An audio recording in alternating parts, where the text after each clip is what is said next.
Today is big printing day.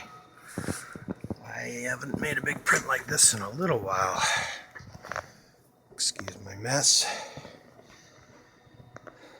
That is a 44-inch printer, bought it about 5 years ago, and unfortunately sees very little use. I originally intended for that thing to be a money maker, and I just never got my house organized enough to have people come in and do printing. I mean, I have the odd client, some local photographers that come in and get stuff done, but mostly it's become an indulgence for me. It's not a cheap machine to run. At a minimum of $100 a cartridge. There's 8 cartridges. I'll get a lot of printing out of those cartridges. And then the paper's not cheap, but you can print anywhere down to 8.5 by 11. Not incredibly fast because you have to manually load the paper on this one, each sheet. So if you're doing a run of 8.5 by 11s, it's better to go with the old R2400, or I'm thinking about upgrading that one to like a 17-inch width printer someday. But that is money I don't have. So this thing is my workhorse right now. Right now I'm printing a print and the color balance on this is not correct at all, but I'm printing a print for the Uxbridge Celebration of the Arts Studio Tour. It's a series I've been working on for almost 3 years of garden stuff, and oddly enough it's printing sideways, I just noticed, but that's okay. That is a dilemma. It's printing sideways, and I wanted the extra paper at the top of the print, so it's probably halfway through. Do I stop it, or do I just have an extra print? Geez, I don't know. Let's have a look at the quality on that and see if it's looking good print-wise. It's hard to tell from the camera. I can tell it's looking okay. I'm not a big fan of the spacing there. There's a little white line between each picture. Actually, you know what? When you stand back, you don't notice it. And you're not going to look incredibly close at this. I mean, there'll be the odd person that dives in and looks right at the texture and the detail and all that nonsense.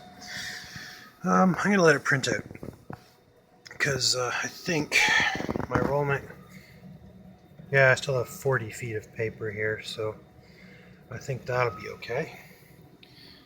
Yeah, here's one I'm working on for the quarry, because I had a tour of the quarry a couple of weeks ago. And actually this was on my website about a few days ago.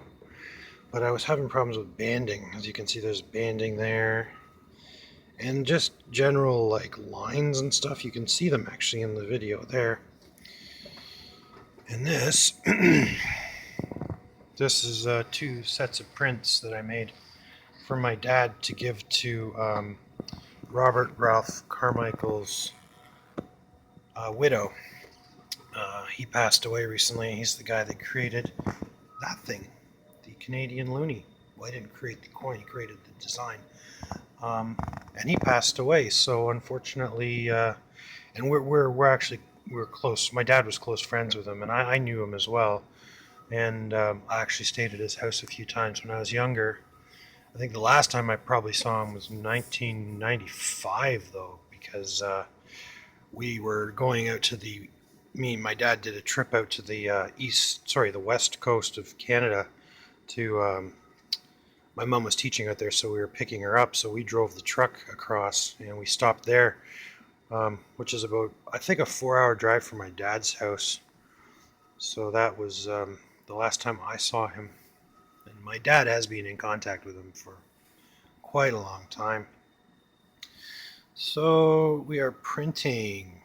As you can see, this house is fraught with issues because that reflection is coming from a yellow stained glass light, and yellow, as you will understand, is not the best light to be looking at a print under. So I've got this rigged up daylight fluorescent, which is still not ideal, not very good at all. So half the time I'm outside with these gigantic prints in the shade, looking at them to see what they look like. Neighbors must think I'm crazy.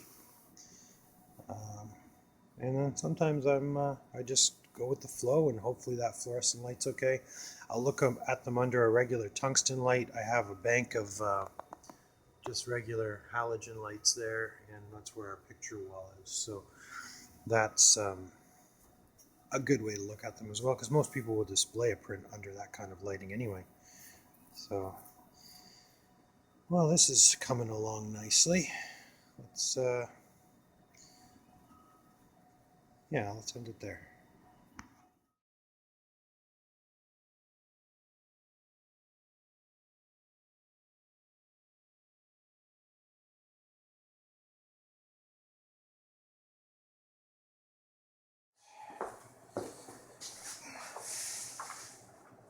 Just like so, and it's done.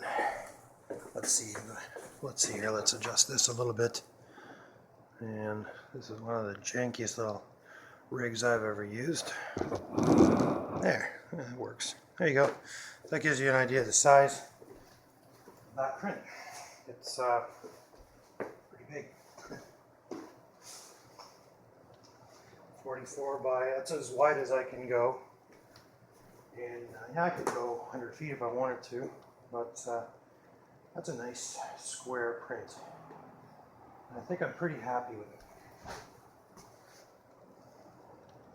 Yeah.